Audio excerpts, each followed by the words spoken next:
fellow YouTubers. Alright man, if you're trying to get your lights to look a lot better, because as you can see mine are horrible, I'm going to be doing the heavy duty headlight restoration kit with the drill activated sanding components. It claims that get it pretty clear, so we're going to give it a try. It's made by 3M. I picked this one up at AutoZone. Now if I could show you my headlight. This is a 1998 Honda Civic, and as you can see, headlight's got some fog, kind of UV damage, very hard to see, especially at night. If you can see this in the sunlight, it looks very yellow. The drill attachment that has a sponge and a Velcro surface. I attached it to my just regular old cordless drill I got at the house here. It also comes with some small disc. I believe these are 500 grit and they're yellow. This one is, I think, 800 grit and it calls it white. And then finally you get the Trizac 3M brand 3000 grit, which honestly sands but feels like a rubber mat or something. I don't know exactly what this is made of, but it works. So of course, this side here, I'm going to take a step-by-step on the restoration on this one. Each different grit and what it looks like and the process, if I can get this done with the first of 3 that they give you. They actually give you 3 of the 500 grits for each side, so that's 6 discs of 500 in all. And just a couple of little pointers, I guess you could say.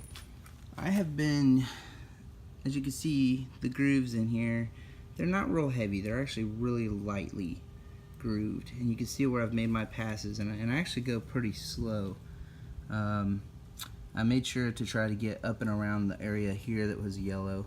And as I go across this, the way that I'm getting my results, it says to press flat like this, because I guess they expect this foam thing to really work. I didn't find that it was doing good enough job, so I actually tilt it a little bit, just hit it about like that, very lightly. I actually do not apply much pressure at all, and just show you an example of what I'm doing here. Very lightly. If you're sanding and you do it too long, you can get these little areas that build up on your sandpaper, and when they clog up, so to speak, with the dry flaky stuff that comes off of here, the powder, they actually can cause this right here. And if I can get in there and get it, it's like, they look like little pits, but they're not pits. You can get them off. Thing is if they kind of whip out and land in different places, and if you hit them, they tend to rub like a little pit into the surface of the light. I take my sandpaper and I take a towel and I spin it and I lightly hit just like the bottom half of it. Just a couple times, and you can see dust flying off all over. Well, you probably can't see it, but it is. And by doing this, I actually clean.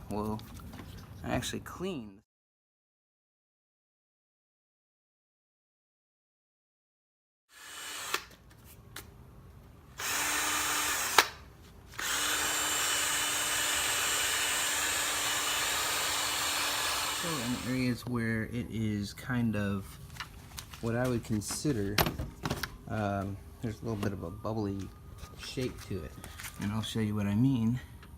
You can see how that part of the lens actually bubbles out, and where it comes together here, there's a little ridge. It's kind of hard to get in there, and if I clean it off, take the dust off and show it to you, you can see that it's a little bit clearer. You can see right here, it's a little bit clearer in there, and this is ideal. You want to get a consistent fog, kind of hazy look to it. It's really hard to get down in here, and you don't want to push too hard, because what will happen is you'll groove into it a little bit too hard. Two, it'll heat this up and probably separate the glue from the Velcro side of that foam pad. And if you bind the plastic up by smashing down all the way, you can use that black plastic may groove into there. So I'm gonna consistently go through just this one last little piece right here, and I'll be right back with another tip so that I can kind of whip up on it this way, all the way around.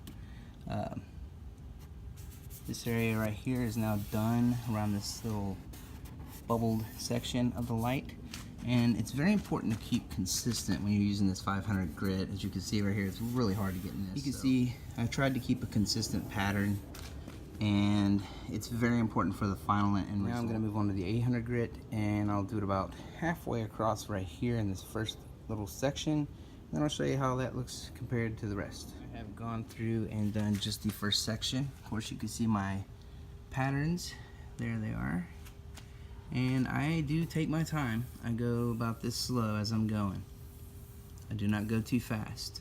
I did do the first half, and the 800 grit actually creates more powder, and you have to remember you're actually cutting through all of this plastic slowly, layer by layer. So by doing so, you're shaving it down. So you don't want to do this all day.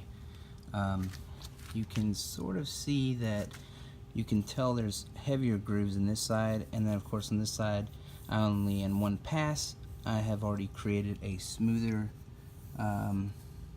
area, and I've only done one pass. Once I go through this a couple more times, it'll get it a little more smooth. Of course, I'll do the entire thing that way, and then I'll show you the end. I can still see some patterns, but that's going to be okay. And I have done everything. I've even tried to get down in this little groove nice. You can see where it's only got a slight little clear spot, but that's going to come out when the gray one hits. It tends to get down. Let's go on to the Trizact pad, the one that I talked about. Basically feels like a piece of rubber, but you can feel a slight grip to it. It'd be awesome on gloves actually. But so I'm going to do that. Now that process actually consists of, and I have a large water bottle. If you want a small one, you can do, because you're going to be doing them both at the same time. But you will be spraying and sanding at the same time, so you want to get it wet. And you've got to do this while you're sanding. It's got to consistently keep wet. As you do it, you'll see almost like, you got to imagine you've already sanded down most everything. And when this thing comes in, you'll see this white kind of residue that starts building up.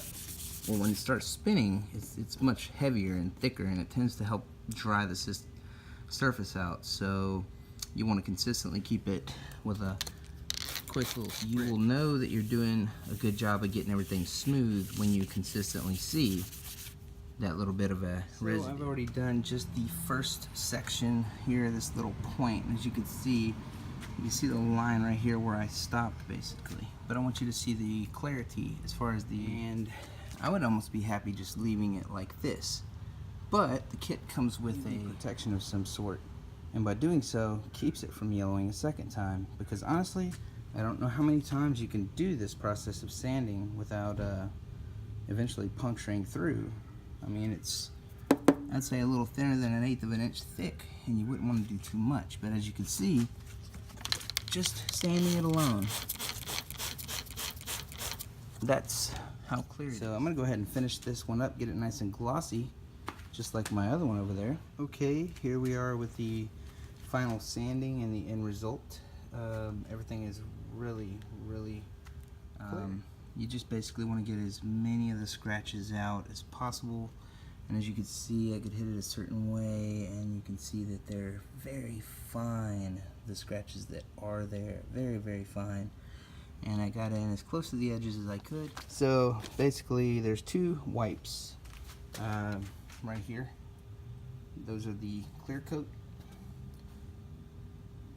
and what they want you to do is have both sides done, and then they want you to use one of those packs to coat this side, then go over there and coat this side, and then use the second pack after those dry and coat this side and then this side. What I'm going to do is take pack 1 and coat, and pack 2 will coat here first, then here. Applied the first coat to both headlights of the Quick Headlight Clear Coat. It's a very small little tissue. It almost looks like a moist wipe. I did use the glove because it does have a, not sticky, but it's very wet, and I'm sure it's some kind of chemical would give me cancer.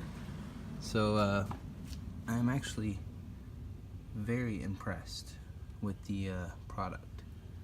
It's shiny, it's very clear. I mean, almost brand new. You can't see any.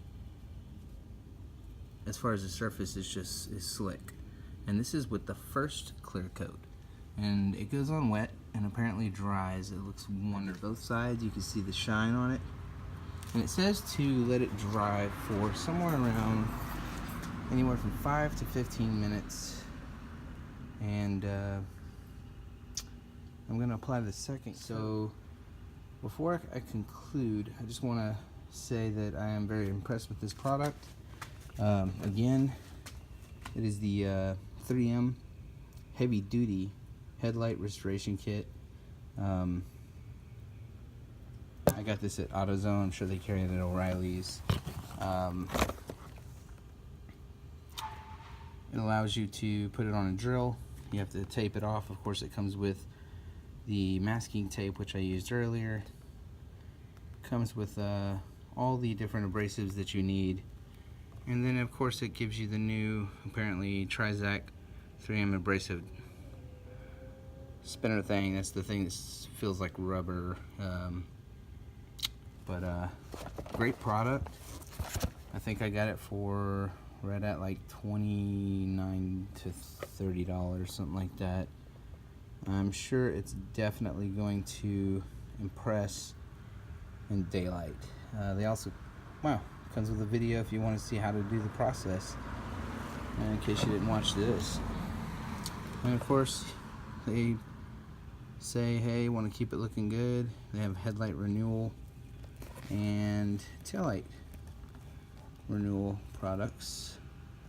And of course, this says, note, this may be used on most plastic lenses, including taillights, trailers, snowmobiles, emergency vehicle light bars, plastic motorcycle lights, and more. Do not use on glass. This kit will not remove moisture or defects in the inside of the lens, or on the inside of the lens. I'm impressed, and if you want to buy this thing, try it out yourself. Hopefully my video helped you to go from yellow to hello. Good luck.